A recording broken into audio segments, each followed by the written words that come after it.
नमस्कार, म डाक्टर तोशिमा कार्की। विगत केही दिनदेखि मैले उठाएको रिफर्मेशनको एजेन्डालाई अति रञ्जित गरेर यो मुद्दालाई कमजोर बनाउनको लागि रवि लामिछानेको विकल्प खोजेको हो कि भन्ने किसिमका आरोपहरू निरन्तर म माथि आइरहेको छ र मलाई लाग्छ मैले यो प्रस्ताउनै पर्छ, होइन भने भुसको आगो जस्तो सल्किएर यसले राष्ट्र स्वतन्त्र पार्टीलाई नै कमजोर बनाउन सक्छ।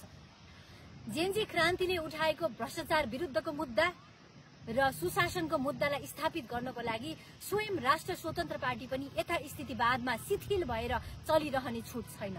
हामीले सुधार गर्नुपर्छ र त्यही सुधारको लागि, सुदृढीकरणको लागि वैचारिक र सांगठनिक सुधार गर्नुपर्छ भनेर मैले रिफर्मेशनको एजेन्डा उठाएको हुँ र यसका रिफर्मेशनको मोडालिटीहरूमा चाहिँ डिस्कसन गरौं भनेर मैले यो प्रस्ताव राखेको हुँ। म यहाँलाई अनुरोध गर्न चाहन्छु, विस्तारित बैठकलाई मुख्य महत्वका साथमा हेरेर यहाँहरू सकेसम्म धेरै सहभागी भइदिनु होला, आफ्नो विचार राख्नुहोला र पार्टीको नेतृत्वलाई पनि फेरि अनुरोध गर्छु, सहभागीहरूलाई भोटिङ राइट दिउँ। विस्तारित बैठकमा प्रस्तुत हुने राजनैतिक प्रतिवेदन र सांगठनिक प्रतिवेदनमाथि राष्ट्र स्वतन्त्र पार्टीका विभिन्न तह र तबकाबाट सहभागी साथीहरूले विचार राख्न पाउनुपर्छ। साथै त्यसलाई कम्प्लिटली स्वीकार गर्ने हो कि बहिष्कार गर्ने हो कि संशोधन सहित स्वीकार गर्ने हो, त्यो अधिकार, निर्णयको अधिकार चाहिँ सहभागीहरूलाई दिनुपर्छ, यानी भोटिङ राइट दिनुपर्छ भनेर म फेरि पनि आवाज उठाउँछु र मैले यो निरन्तर राख्दै आइरहेको विषय हो।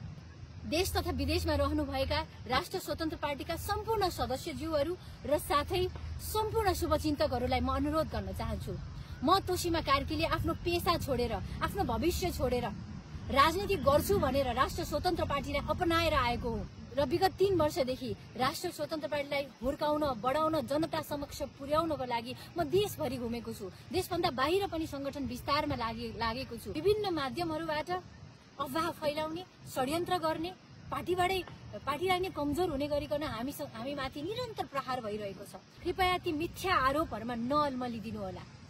मैले उठाएको रिफर्मेशनको एजेन्डा व्यक्ति विरुद्धको एजेन्डा होइन, समग्र राष्ट्र स्वतन्त्र पार्टीलाई सुदृढ बनाउनको लागि, सबल बनाउनको लागि, अहिले समय सापेक्षिक हिसाबले सक्रिय बनाउनको लागि र वैकल्पिक शक्तिहरू, स्वतन्त्र व्यक्तिहरू, बुद्धिजीवी, नागरिक समाज र विशेष जेनजीहरूलाई समावेश गराउनको लागि राष्ट्र स्वतन्त्र पार्टी उदार हुनुपर्छ। केन्द्रमा भएको पदाधिकारी, सचिवालय र केन्द्र समितिमा पुनरावलोकन, पुनर्गठन, पुनर्विचार गरेर चाहिँ उहाँहरूलाई अटाउने किसिमको हामी ठूलो बन्नुपर्छ भनेर मैले यो विषय उठाइरहेको छु। अहिलेको यथास्थितिमै चलिराख्ने हो भने हामीले चाहेर पनि मेजोरिटी पार्टी बन्न सक्दैनौं।